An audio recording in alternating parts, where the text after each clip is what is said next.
Hello, dear friends, and welcome to the full moon in the sign of Aquarius and Leo. The sun entered the sign of Aquarius on January 19th. We are emerging out of 2025, where we became aware that the great ones were meeting in conclave to project our evolutionary growth for the next 100 years. Now in 2026, we enter a year of manifestation and embodiment. It's a profound year astrologically, with 4 of the 5 outer planets moving fully into new signs, from earth to water or fire.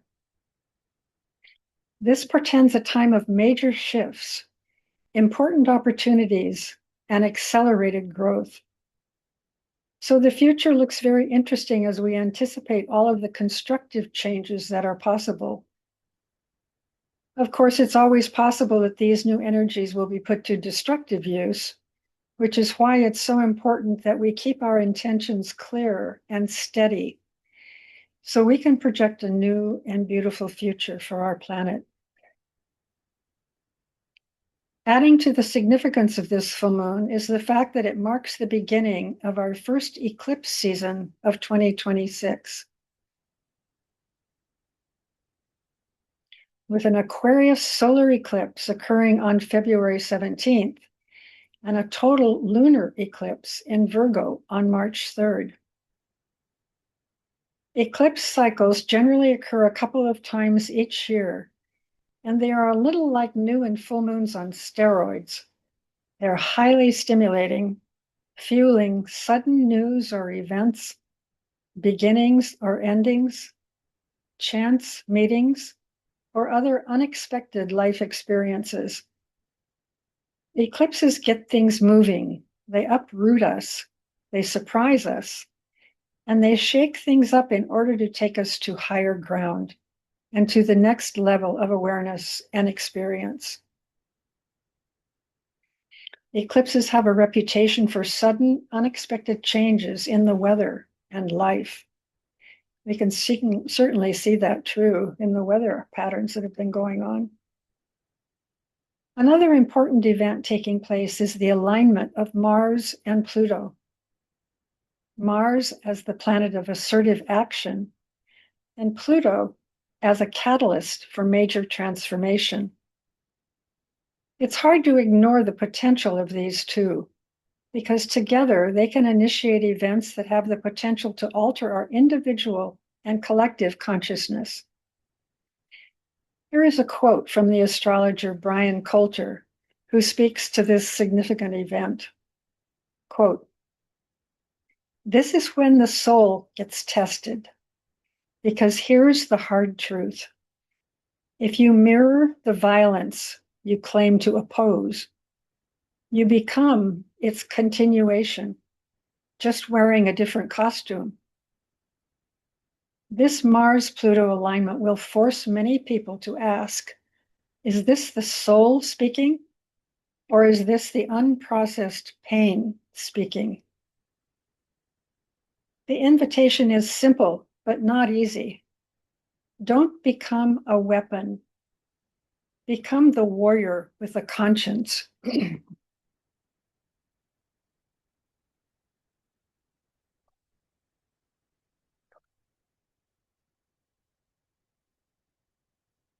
The kind of person who can hold intensity without being possessed by it.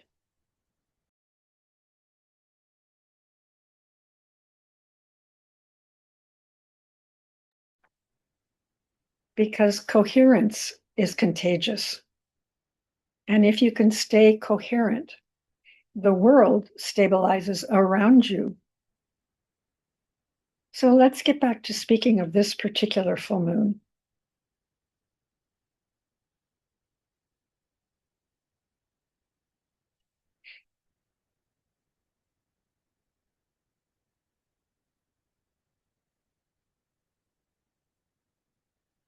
Whenever the sun is in Aquarius, we must take note of the greater astrological cycles that are happening.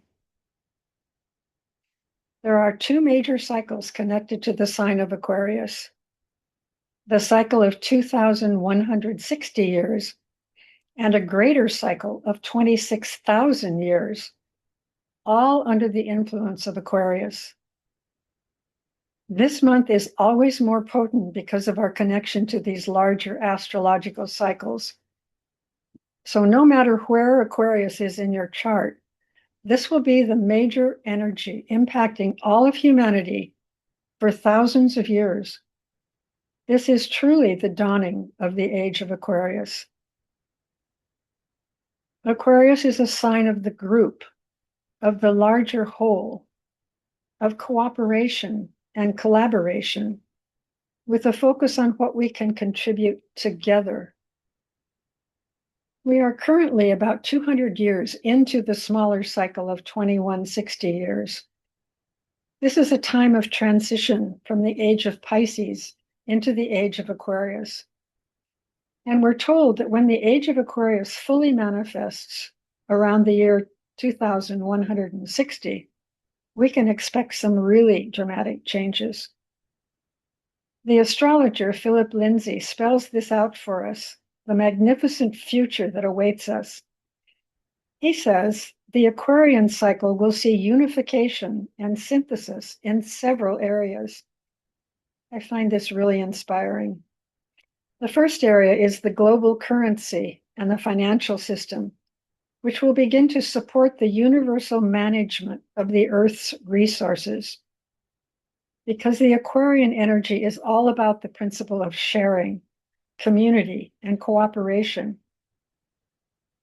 Secondly, there will be one world religion, which recognizes the diversity of religious thought and that all major religions have common origins. There will be a recognition of the universal spiritual laws instead of the current thinking that my God is the only God.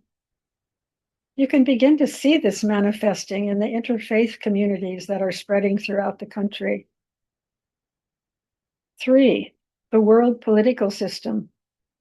As nations mature, cooperation will supersede competition. Altruism will trump selfishness, and cruelty will be relinquished for kindness. But the nations have to mature first, and I think we have a ways to go since we're only a little over 200 years old. Number 4, there will be great advances in science, music, art, and technology. Until humanity reaches a higher state of evolution, many of these ideals will be misused and abused. But if we keep in mind what is emerging, what is being born, there is no reason for despair. A poem by Rabindranath Tagore speaks to this very eloquently. Quote, "Where the mind is without fear, and the head is held high, where knowledge is free, where the world has not been broken up into fragments by narrow domestic walls, where words come out from the depth of truth, where tireless striving stretches its arms towards perfection, where the clear stream of reason has not lost its way into the dreary desert sand of dead habit,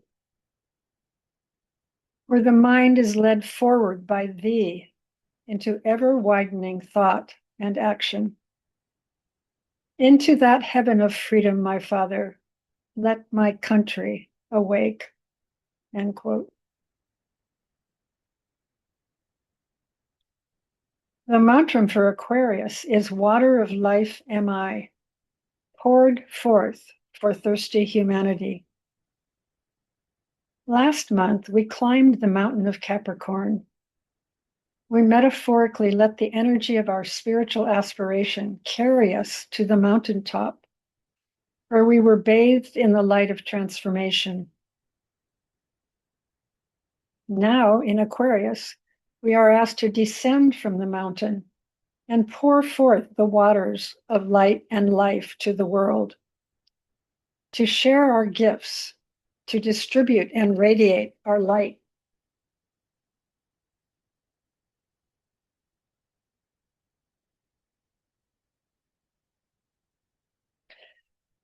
Aquarius is a distributive sign, and it rules the circulatory system. The opposite sign, Leo, rules the heart. So symbolically, we connect to our hearts, to the heart of love, and we circulate that outward wherever we go. David Spangler, the spiritual teacher, has said, we are responsible for the quality of our energy body. Whether consciously or not, this is what we radiate into our environment. What does this mean? It means we must control our thoughts by choosing where we want to focus our energy. We must detach from emotional reactiveness so that we act from a place of love and understanding. We must watch our speech because we know words have energy and an impact. The keynote in this new age must be harmlessness. I'm sorry about the light. Speaking of light, mine just went off. So I hope you can still see me. In esoteric astrology, we are told that the rising sign in anyone's chart suggests the soul's purpose in any given lifetime. So in your chart, look to the ascendant or the rising sign, they're the same thing, to give you clues as to what your purpose might be in this incarnation. This is one of the reasons that esoteric astrology is a bit different than traditional astrology. Just as you and I have the influences of our sun, moon, and rising sign affecting us, so it is with the earth. Esotericists believe that the earth is a planetary being with a sun, moon, and rising sign. And at this current time in history, the astrologers tell us that the rising sign of the earth is Aquarius. This means that the spiritual destiny of this planet, its sole purpose, is deeply connected to the Aquarian energies at the same time as our solar system is moving into the constellation of Aquarius. And it will be there for approximately 2,000 years, as we mentioned. So for the next 2,000 years, Aquarius will be the primary astrological influence for all of humanity, no matter where our own sun, moon, and rising sign are in our charts. We can all be said to have Aquarius rising as an overshadowing, transcendental energy. As we look around our world today, it's easy to get bogged down in despair and fear and discouragement. But please remember that our evolutionary journey will continue to move forward no matter what happens. We don't have a choice. We are hardwired to evolve. The only choice we have is whether we want to evolve quickly or slowly. If we want to evolve quickly, then we must make conscious decisions, conscious connections.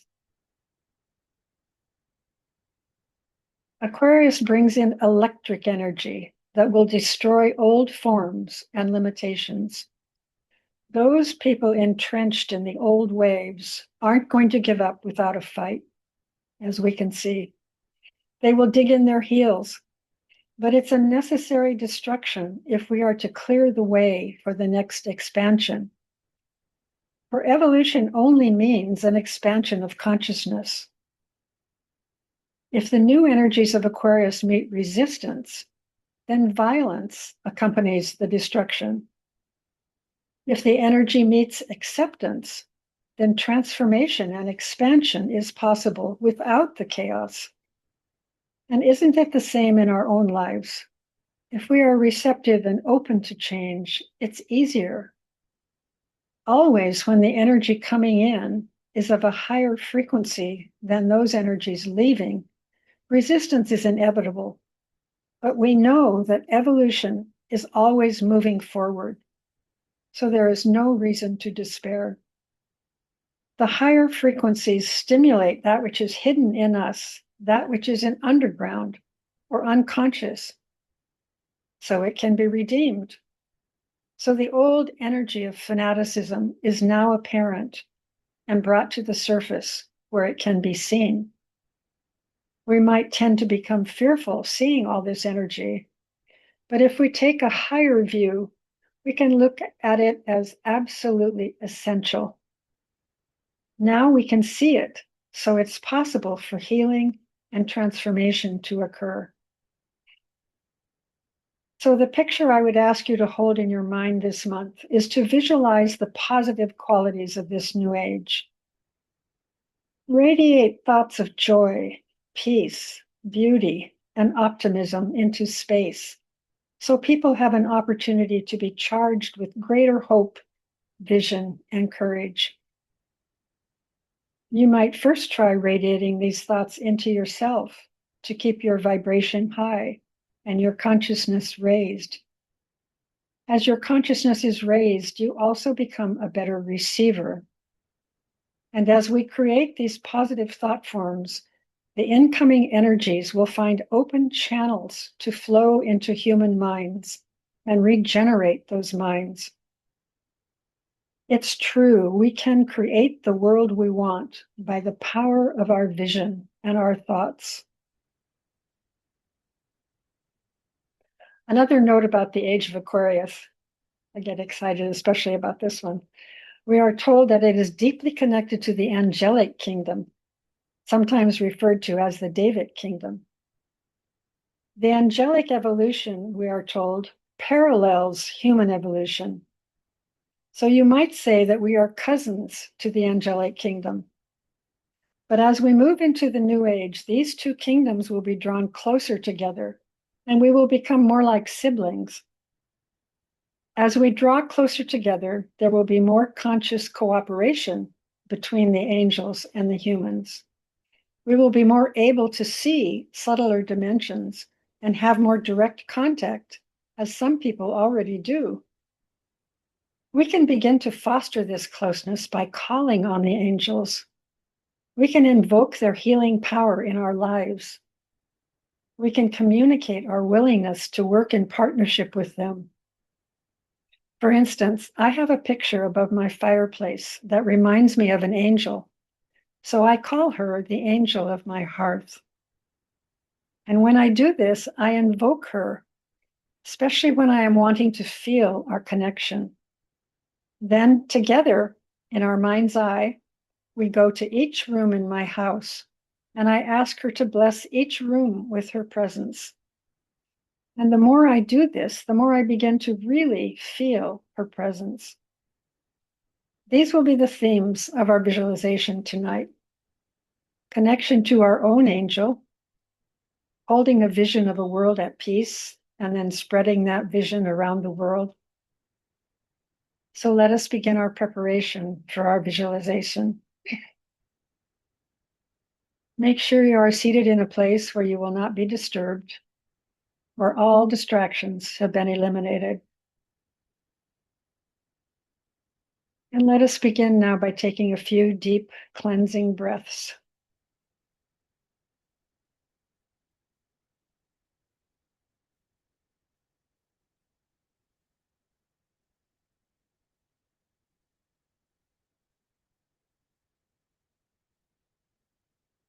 Begin to feel the body let go into a deep feeling of relaxation.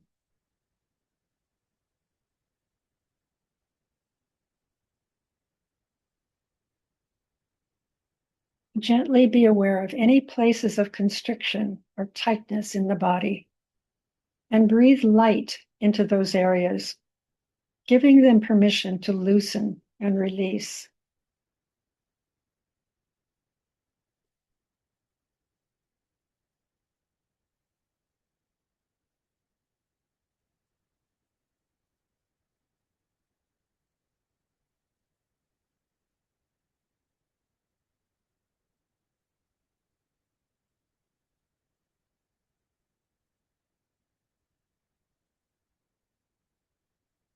Now imagine in your mind's eye a ball of radiant light right above your head. This is the light of your soul, your higher self. It contains all that is of the highest in you. Now imagine that this ball of light is positioned right in front of your abdomen. See it there as clearly as you can.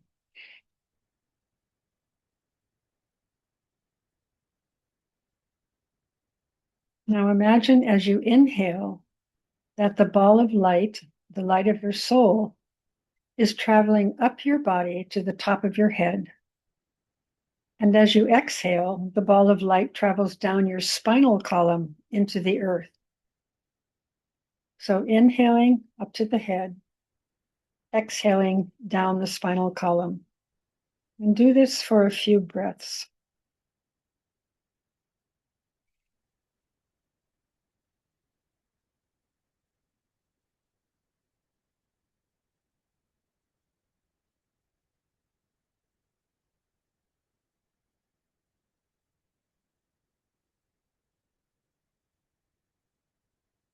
Feel it ground into the earth.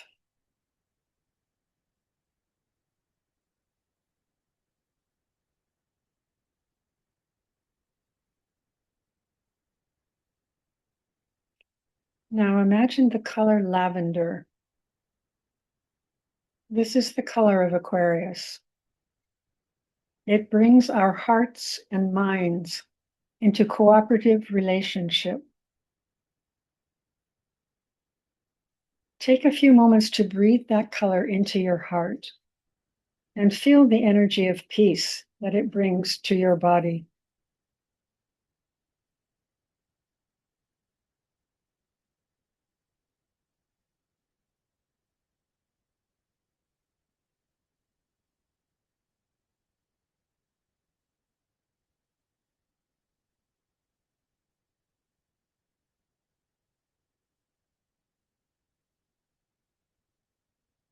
Now see this soft lavender color healing and relaxing your entire body.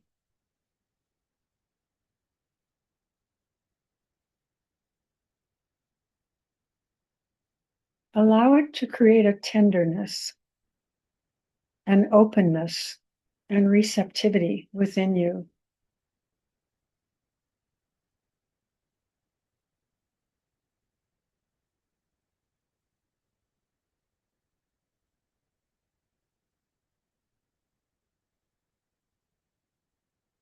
From this place of receptivity, I would like you to invoke the angels that work with you.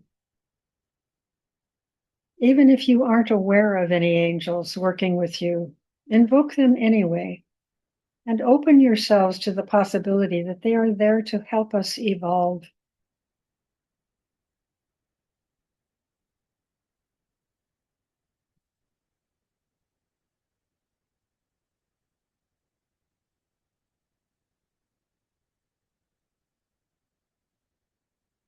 The ancient wisdom teachings tell us that each of us has a beautiful solar angel that has been with us for eons of time, sometimes referred to as our guardian angel. Invoke her energy now and ask her to be particularly close to you this month.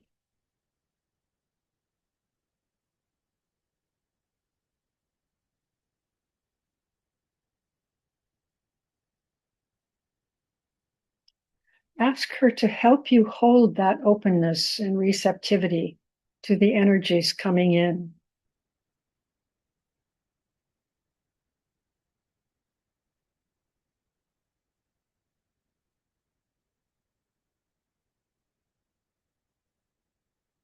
Ask her to keep alive in you the vision of a new humanity, bathed in the light of unity, equality, and right human relations.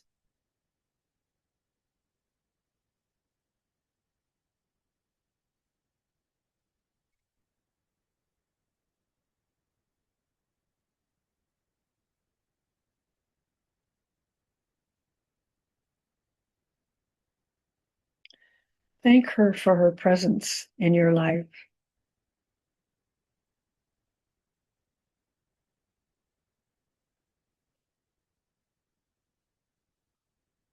Take a few minutes now to really allow that vision of a new humanity to manifest in your imagination. What would this new world, this new humanity, really look like? See it in as much detail as you can and ponder this for the next few minutes.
Now, holding this vision in your awareness, imbue it with your hope and inspiration.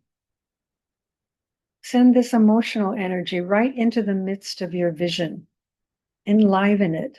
Make it come alive.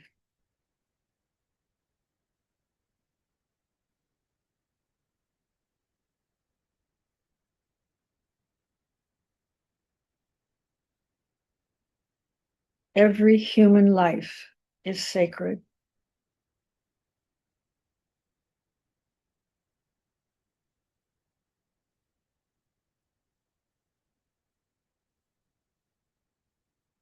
We have now created a thought form of a world at peace, in harmony. We have energized it with our hopes and aspirations. And now we must stand back just a little and release any attachment we might have to the timing of all of this. Put that gently in the hands of the great ones.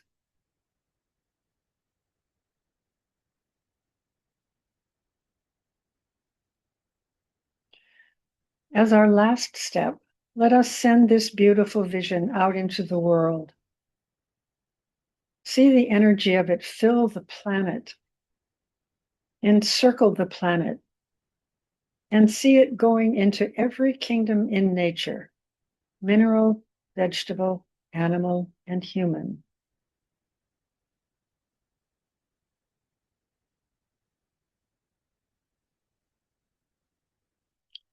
Imagine the earth breathing in that energy.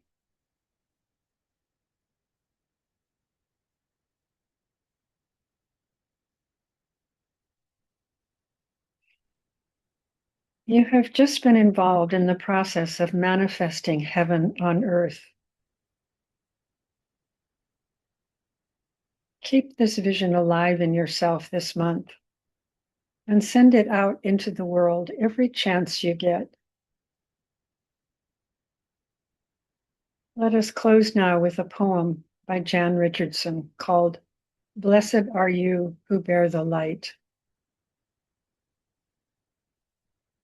Quote, "Blessed are you who bear the light in unbearable times, who testify to its endurance amid the unendurable, who bear witness to its persistence when everything seems in shadow and grief. Blessed are you in whom the light lives, in whom the brightness blazes, your heart a chapel, an altar, where in the deepest night can be seen the fire that shines forth in you in unaccountable faith, in stubborn hope, in love that illumines every broken thing it finds."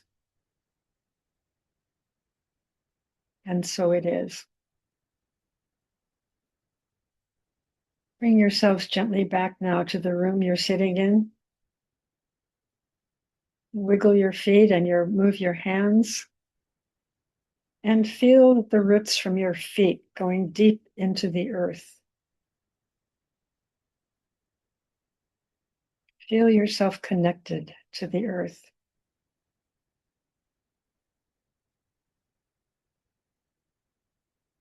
And we will close now with the great invocation, followed by 3 ohms. This is a world prayer given to us by a Tibetan master. And we are told that this is the most powerful prayer we can say to invoke the new age. Tonight, we will use the adapted version, which has more inclusive wording. From the point of light within the mind of God, let light stream forth into human minds. Let light descend on earth.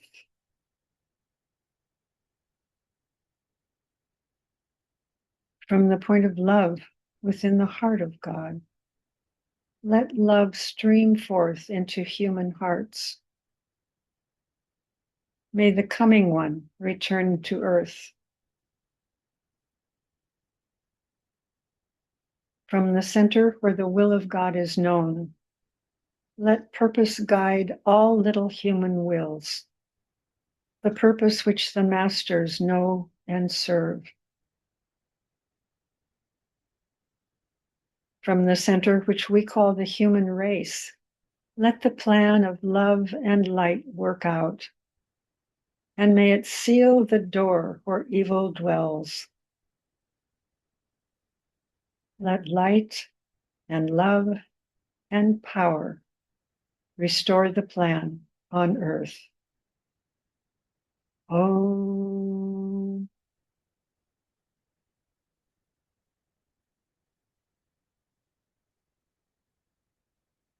Om.